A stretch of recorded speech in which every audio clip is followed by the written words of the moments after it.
Well, good day, viewers. We're back working on this Freightliner M2, and I've obtained a previously enjoyed bulkhead module out of the US. Came out of a United States Postal Service vehicle. That's it up underneath the dash there. There are 6 potential fasteners. I see there's no bolt in the bottom right corner. Looks like T25 Torx. Same screws that hold the dash all together. So let's get this installed and cross our fingers and toes. Well, what should have taken 5 minutes to take out 5 screws because there was one missing turned into a frickin' nightmare.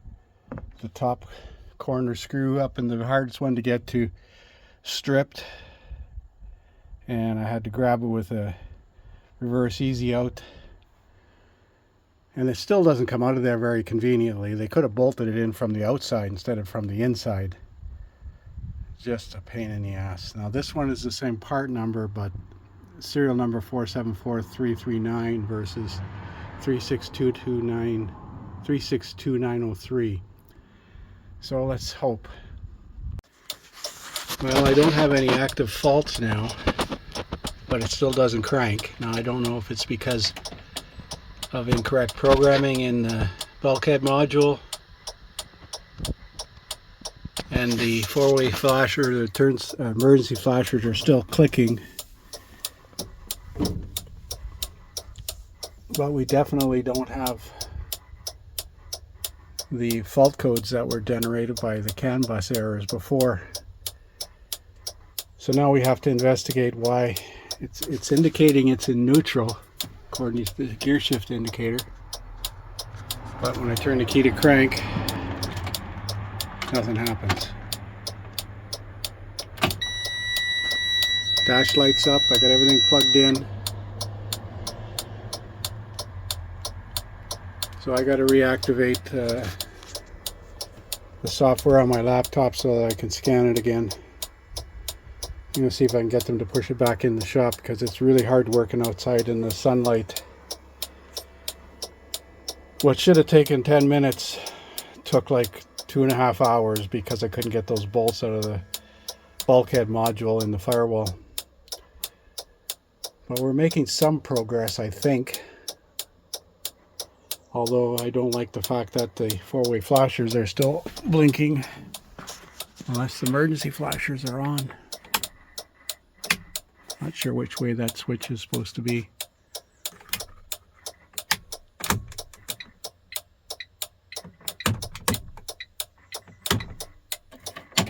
Oh well.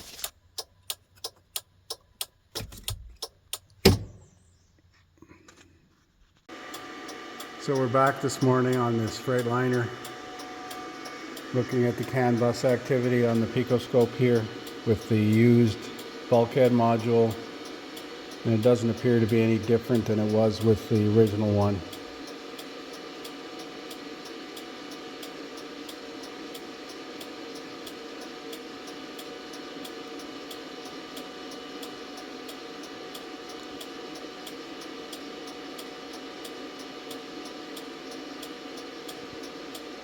Backing up through the frames of data.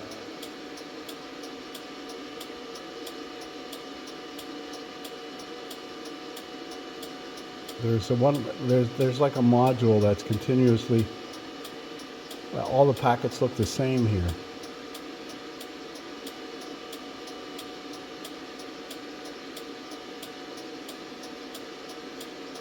Let's run this again.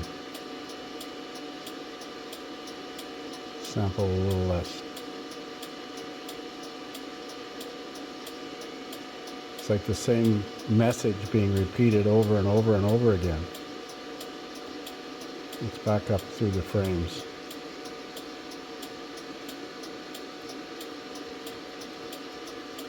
Should be some different activity, not the same continuously repeating message.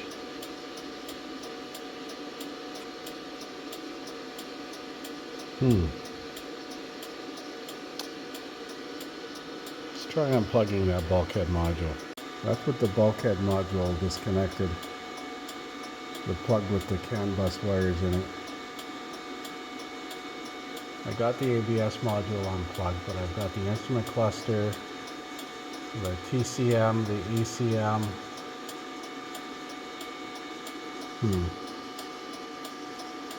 Let's see what the activity looks like with the ECM disconnected.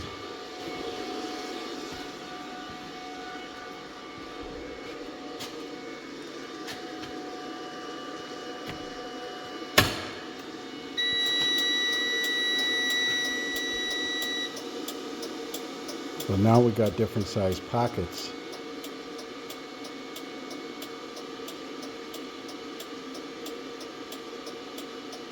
Let's pause it and look. That makes logical sense. But with the ECM connected, we got equal.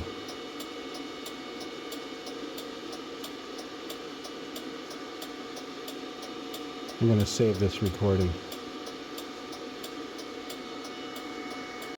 So again, with the ECM disconnected, if you look at the packet sizes, and I'm backing up, replaying each individual screen, you can see that there's different size packets.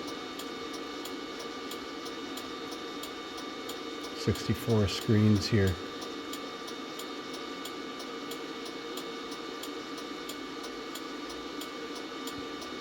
I'm going to reconnect the ECM and try again.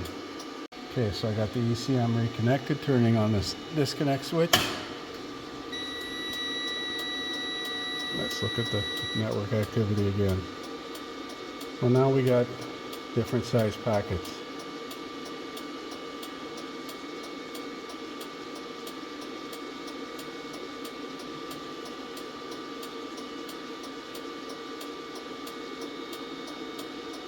I don't know.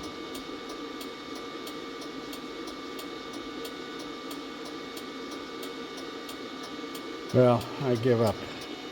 This one's beat me. Without access to some parts to swap, I'm afraid I can't figure out what's going on with this thing.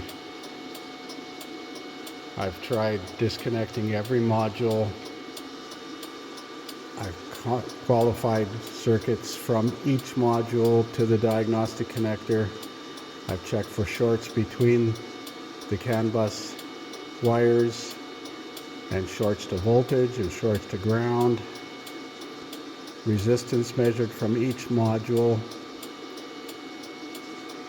I've also tried it with each individual module that is not necessary, such as the ABS and the chassis module down here, disconnected.